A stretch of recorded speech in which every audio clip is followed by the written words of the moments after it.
You were told it is empty, the space between galaxies, the widest, darkest, most absolute nothing that exists, millions of light years of pure vacuum where the stars run out and the void begins. You have seen it in every image of deep space, two bright islands of light, and between them only black, silent, dead. That black is a lie. Everything you're about to see lives inside that darkness, not the scraps, not the leftovers. Most of the universe, most of its ordinary matter, most of its structure, most of what actually holds reality together is hiding out there, in the space you were taught to skip past. And by the end of this, you will understand something that should quietly rewire the way you look at every night sky. The emptiness between galaxies is the most crowded place you have never seen. To understand what fills that space, you first have to feel how much space there is. Our galaxy is about 100,000 light-years across. Enormous, but the distance to our nearest large neighbor, Andromeda, is roughly 2.5 million light-years, 25 times the width of the Milky Way itself, just to reach the next island. And Andromeda is close. Out in the deep field, galaxies are separated by tens of millions of light-years of what looks, in every photograph, like perfect nothing. So astronomers went looking for that nothing. They measured how many particles float in the space between galaxies in the deepest, darkest regions. The answer sounds like a victory for emptiness. On average, about 1 atom per cubic meter, a single atom, drifting alone in a volume the size of a washing machine. That is emptier than anything we can build. The best vacuum chambers ever engineered on Earth, the ones used to test spacecraft, to grow flawless crystals to hunt for gravitational waves, still contain millions of times more particles than that. Intergalactic space is, by a wide margin, the emptiest place in existence. And here is the trap. Because 1 atom per cubic meter feels like nothing until you remember the volume you are multiplying it by. Stretch that thin whisper of gas across millions of light years in every direction, filling the space between every galaxy in the cosmos, and almost nothing becomes a quantity so vast it dwarfs everything glowing inside the galaxies themselves. The vacuum was never the story. The vacuum is a trick of scale. Spread thinly enough across a large enough universe, the faintest haze in the darkest room becomes the single largest reservoir of matter there is. You are not looking at emptiness. You are looking at an ocean so vast and so faint that your eyes simply refuse to register it. Let me show you the water. For most of the last century, cosmologists had a problem they didn't like to talk about. They called it the missing baryons. Baryons are ordinary matter. The protons and neutrons that make up you, this planet, every star. And the early universe left behind a very precise accounting. From the afterglow of the Big Bang, and from the ratios of the lightest elements, physicists could calculate exactly how much ordinary matter the cosmos should contain. Then they went out and counted it. They added up every star, every galaxy, every glowing cloud of gas they could find, and the numbers didn't match. Roughly half of the ordinary matter in the universe, half of everything, was simply not there. Not in the stars, not in the galaxies. Gone. It wasn't gone. It was between the galaxies, and it was nearly invisible. The space we called empty is threaded with a diffuse, superheated gas, the intergalactic medium. Most of it is hydrogen and helium stripped of their electrons, glowing so faintly and spread so thin that no telescope could photograph it directly. A large share of it sits at staggering temperatures, from 100,000 degrees up to 10 million degrees, hot enough that it barely radiates invisible light at all. Astronomers gave this hidden reservoir a name, the warm-hot intergalactic medium, And for decades, it was more theory than observation. So they found a way to see it without seeing it. They pointed their instruments at quasars, brilliant beacons on the far side of the universe, and studied the light after it had crossed billions of light years of that supposedly empty space. Where the light passed through the invisible gas, the gas drank specific colors out of it, leaving dark absorption lines like fingerprints pressed into the beam. By 2018, those fingerprints confirmed it. The missing matter was never missing. It was the ocean itself, the medium between the islands, holding more ordinary matter than every galaxy combined. Think about what that means. When you look at a photograph of deep space and your eye jumps from one galaxy to the next, skimming across the black, you are skimming across the place where most of the normal universe actually lives. The galaxies are not the universe, they are the rare, bright bubbles floating in it. And that ocean has a shape. Zoom out. Further than any single galaxy, further than a cluster of galaxies. Zoom out until the entire visible cosmos becomes a single image. What appears is not chaos. It is not random scattering. It is a structure, vast, delicate, and terrifyingly organized. Galaxies are not sprinkled through space at random. They are strung along threads. Immense filaments of gas and dark matter, some stretching hundreds of millions of light years, connecting galaxy to galaxy to galaxy across the void like beads of light on invisible wire. This is the cosmic web, and it is the largest structure the universe has ever made.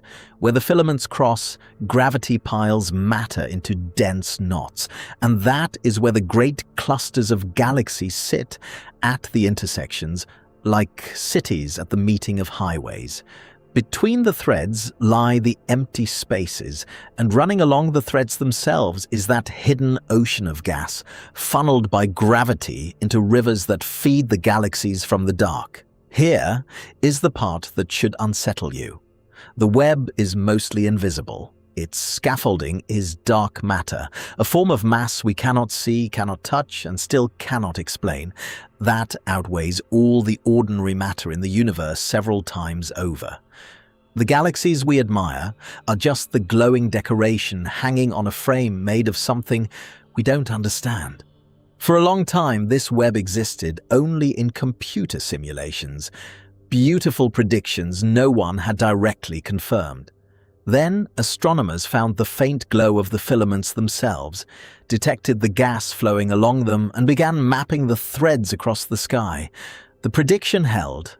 The universe really is built like this. A sponge, a web, a nervous system of matter with galaxies lit up at the junctions and darkness stretched between. And that reframes everything you thought you knew. You have always pictured galaxies as lonely islands drifting in an empty sea.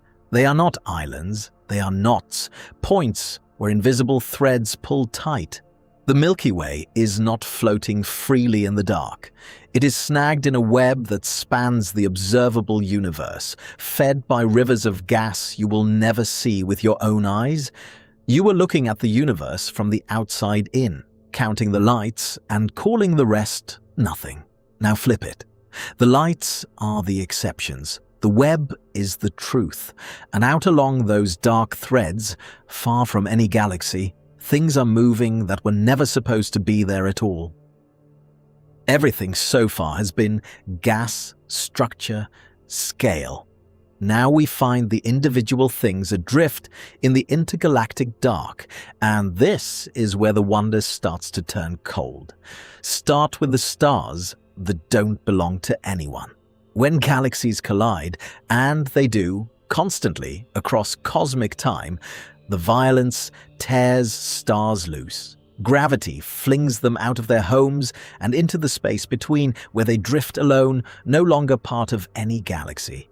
In the great galaxy clusters, so many stars have been stripped away that they form a faint, diffuse glow filling the space between the galaxies. the light of billions of orphaned suns burning in the dark with nothing around them. Some are thrown harder. A star that wanders too close to the black hole at a galaxy's core can be catapulted outward at over 1,000 kilometers per second, fast enough to escape the galaxy entirely and never return. Astronomers call these hypervelocity stars, and they are on one-way journeys into the void, still accelerating away from everything that made them. And then there are the planets. Not every world orbits a star. When solar systems form, some planets are ejected, flung out by gravitational chaos, cut loose from their sun forever. These are the rogue planets, and current estimates suggest they may outnumber the stars. Whole worlds, some possibly the size of Jupiter, some perhaps the size of Earth, drifting through the darkness with no sun to rise, no seasons, no light. Just a frozen surface under an eternal night, falling through space at a temperature approaching absolute zero. Stand on one of them for a moment. There is no dawn. There will never be a dawn. Above you, the nearest star is not a point of light. It is too far. The nearest galaxy is a smudge, millions of light years away, so faint it barely separates from the black. You are further from warmth, from light, from any other object than any human mind is built to comprehend. And there are worlds out there right now, living exactly that reality, silent, sunless, drifting and utterly alone. This is what the emptiness actually holds. Not just gas and dark matter, but wreckage, stars torn from their homes, worlds cast out of their systems, an entire population of the lost wandering a darkness so complete that the concept of nearby loses all meaning. And the darkness they wander is not staying the same size. It is growing. In 1981, astronomers surveying a patch of sky in the constellation Boötes found something that didn't fit. A region of space, roughly 330 million light-years across, that was almost entirely empty. Not empty like the ordinary void between galaxies, empty on a scale that broke the pattern. A hole in the cosmic web so large that the few galaxies inside it are separated by distances that would leave each one effectively alone. They called it the Boötes Void, and it remains one of the loneliest places we know of. Astronomers describe the emptiness with a line that has haunted the field ever since. If the Milky Way sat at the center of the Boötes Void, we might not have discovered other galaxies existed until well into the 20th century. There would be nothing close enough to see. We would have believed our galaxy was the entire universe, because from inside that emptiness it may as well be. The voids are not accidents. They are the other half of the cosmic web, the vast hollow cells that the filaments wrap around, occupying most of the volume of the universe.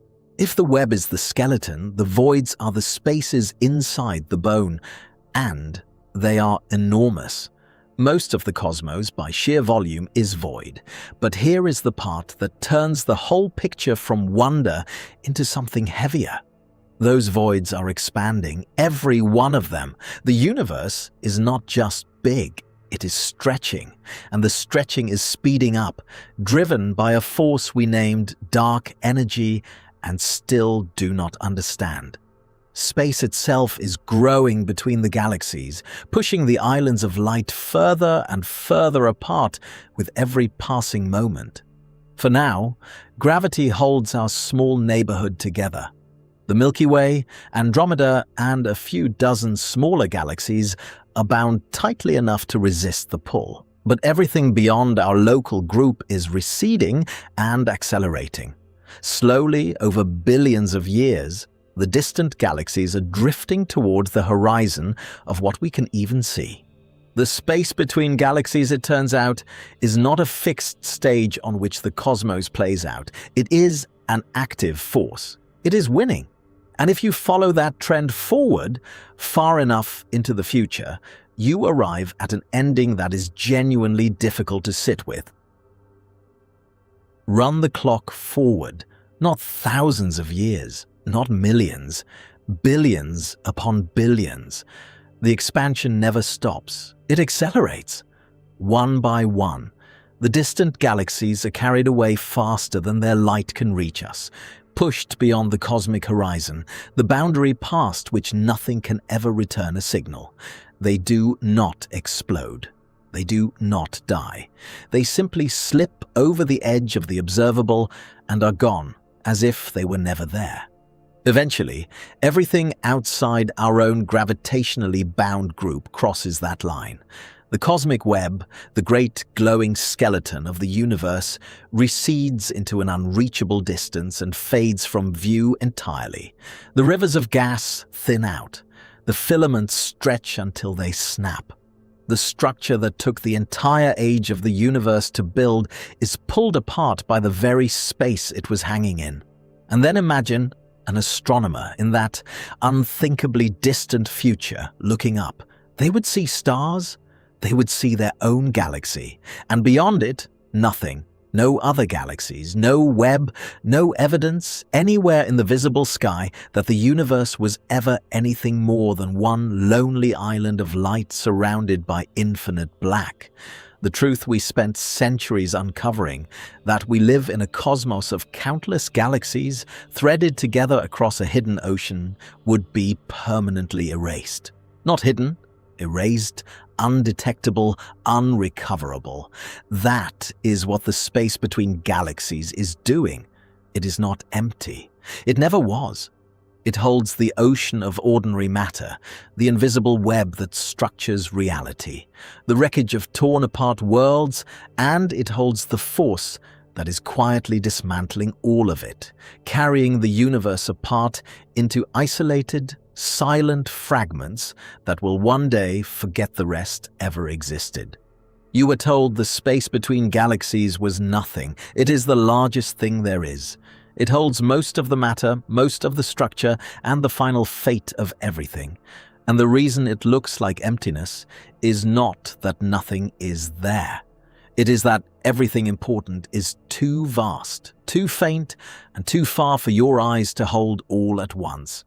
The darkness between the galaxies was never the absence of the universe. It is the universe, the part we were never built to see. The universe hides most of itself in the dark between the light, and that dark is still growing. Subscribe, and we'll keep mapping what emptiness was never supposed to hold.